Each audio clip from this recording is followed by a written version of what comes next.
அஸ்ஸலாமு அலைக்கும். இன்றைக்கி நம்ம சேனலில் டாக்கோஸ் எப்படி செய்யுதுன்னு நான் உங்களுக்கு காமிக்க போகிறேன். வாங்க அதை எப்படி செய்யுதுன்னு பார்த்துடலாம். இப்போது நம்ம 2 ஃப்ளேவரில் டாக்கோஸ் செய்ய போகிறோம், சிக்கன்லேயும் ஷ்ரிம்ப்லேயும். இப்போ இதுக்கு தேவையான மசாலாவை பார்த்துடலாம். இறாலுக்குள்ள மசாலாவை போட்டுடலாம். 250 கிராம் இறாலை க்ளீன் பண்ணி வச்சுருக்கிறேன்.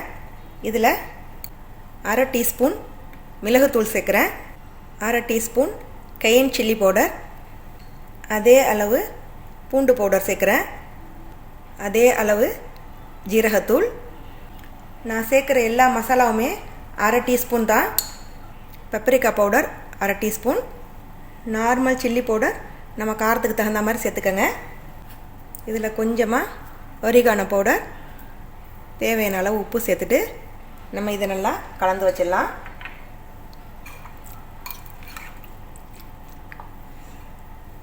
இதை அப்படியே நம்ம மூடி வச்சுட்டு ஒரு 20 நிமிஷம் ஊற வச்சிடலாம்.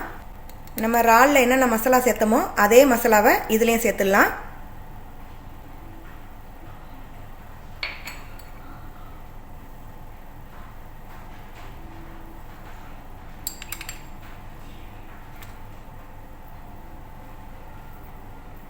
இப்போ இதையும் நல்லா கலந்து வச்சிடலாம். கடைசியாக இதில் ஒரு டேபிள் ஸ்பூன் ஆலிவ் ஆயில் சேர்த்துருங்க. நம்ம சிக்கனும் ரெடி ஆகிடுச்சு, இறாலும் ரெடி ஆகிடுச்சு. இதை அப்படியே 20 நிமிஷம் நம்ம ஊற வச்சிடலாம். இப்போது டார்ட்டியா செய்கிறதுக்கு நம்ம மாவு பிசைஞ்சு வச்சிடலாம். 2.5 கப்பு மைதா மாவு எடுத்துருக்கிறேன். இதில் 1 டீஸ்பூன் பேக்கிங் பவுடர் சேர்க்குறேன். இந்த மாவுக்கு தேவையான அளவு உப்பு சேர்த்துருங்க. 1 டேபிள் ஸ்பூன் அளவுக்கு எண்ணெய் சேர்த்துட்டு தேவையான அளவு தண்ணி சேர்த்து இது நல்லா பிசைஞ்சு எடுத்துடுங்க.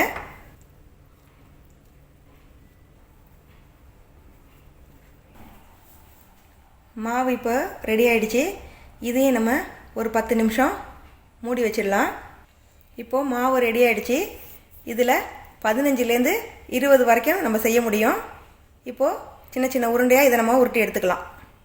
இதை மாதிரி எல்லா மாவையும் சின்ன சின்னதாக உருட்டி வச்சுட்டேன். சப்பாத்தியை விட நல்ல மெல்லிசாக இதை நம்ம வளர்த்து எடுத்துக்கலாம். இது மாதிரி ஒரு உருண்டையை எடுத்துகிட்டு மைதா மாவில் லைட்டாக பிரட்டி வச்சுருக்கிறேன். இப்போ இதை நம்ம வளர்த்து எடுத்துடலாம்.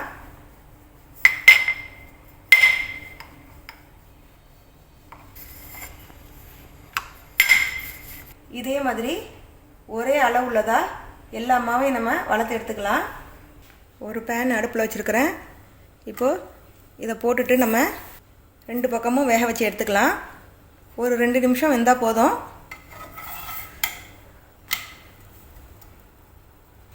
இது வெந்துக்கிட்டு இருக்கும்போது இதில் கொஞ்சமாக பட்டர் சேர்த்துக்கங்க. அப்போ தான் டேஸ்ட்டு நல்லாயிருக்கும். நம்ம சாஃப்ட்டு டாட்டியாக தான் செய்ய போகிறோம். அதனால் இது ரொம்ப வேக வைக்கணுங்கிற அவசியம் இல்லை. கொஞ்சம் சாஃப்டாக தான் இருக்கும் இது. இந்த பதத்துக்கு நம்ம வளர்த்து வச்சுருக்க எல்லா மாவையும் சுட்டு எடுத்துடலாம். நம்ம டார்ட்டியா ரெடி ஆகிடுச்சு. அடுத்தது நம்ம சிக்கனையும் இறாலையும் நம்ம வதக்கி எடுத்துக்கலாம். இப்போது ஒரு பேன் அடுப்பில் வச்சுட்டு அதில் 1 டேபிள் ஸ்பூன் ஆலிவ் ஆயில் சேர்க்குறேன். எண்ணெய் சூடாகிடுச்சு. நம்ம பிரட்டி வச்சுருக்கிற இறாலை எடுத்துகிட்டு இதில் சேர்த்துடலாம்.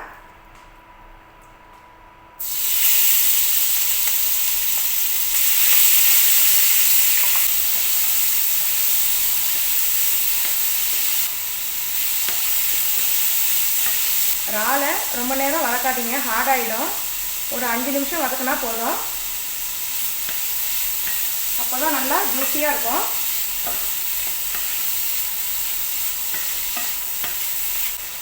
இப்போது இறால் ரெடி ஆகிடுச்சு. எக்ஸ்ட்ரா ஃப்ளேவருக்காக கொஞ்சமாக இதில் பட்டர் சேர்க்குறேன். நல்லா ஜூஸியாகவும் ஃப்ளேவராகவும் இருக்கும். இப்போ பாருங்கள், நல்ல ஜூஸியாகவும் ஷைனிங்காகவும் இருக்குது. இதை நம்ம அப்படியே ஒரு பவுலில் மாற்றிடலாம். அதே பேனே நம்ம க்ளீன் பண்ணிவிட்டு 1 டேபிள் ஸ்பூன் ஆலிவ் ஆயில் சேர்க்குறேன். எண்ணெய் சூடாகிடுச்சு. நம்ம எடுத்து வச்சுருக்க சிக்கனை இதில் சேர்த்துடலாம். சிக்கனை சேர்த்துட்டு நல்லா வேகிற வரைக்கும் வதக்கி விட்டுருங்க.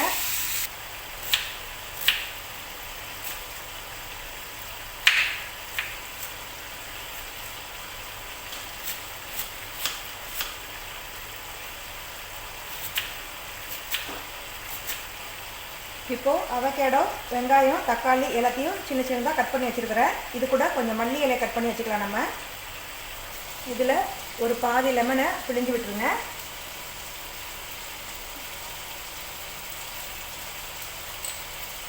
தேவையான அளவு உப்பு சேர்த்துருங்க. கொஞ்சமாக பிளாக் பெப்பர் சேர்த்துட்டு இது நல்லா கலந்து விட்டுருங்க. அடுத்தது கோல்ஸ்லாக்கு கேபேஜை கட் பண்ணிக்கிறேன்.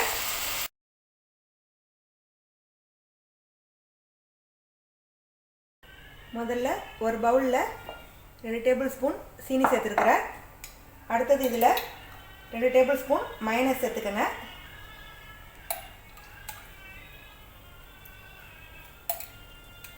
ஃபஸ்ட்டு இது ரெண்டையும் நல்லா கலக்கிக்கங்க. இதில் கொஞ்சமாக லெமன் ஜூஸ் சேர்த்துக்கங்க. கொஞ்சமாக உப்பு சேர்த்துக்கங்க. கொஞ்சமாக க்ரஷ் பண்ண பெப்பர் சேர்த்துக்கங்க. எல்லாத்தையும் சேர்த்துட்டு நல்லா கலந்து விட்டுருங்க. இப்போது நம்ம கட் பண்ணி வச்சுருக்கிற கேபேஜில் இதை சேர்த்துடலாம்.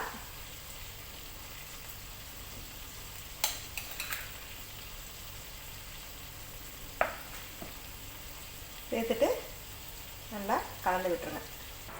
இப்போது நம்ம கோல்ஸ்லாவும் ரெடி ஆகிடுச்சு. அடுத்தது நம்ம டாக்கோவை அசம்பிள் பண்ணிக்கலாம்.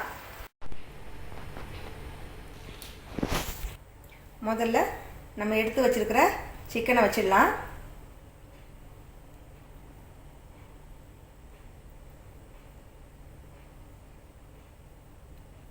அடுத்தது நம்ம எடுத்து வச்சுருக்கிற கோல்ஸ்லாவை கொஞ்சமாக இது மேலே வச்சுடுங்க.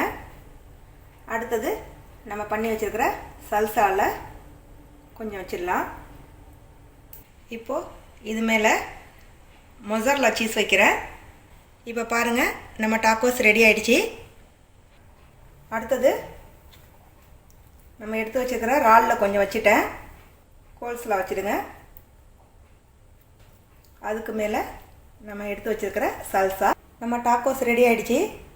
இதை நீங்களும் வீட்டில் ட்ரை பண்ணி பாருங்கள். அஸ்ஸலாமு அலைக்கும்.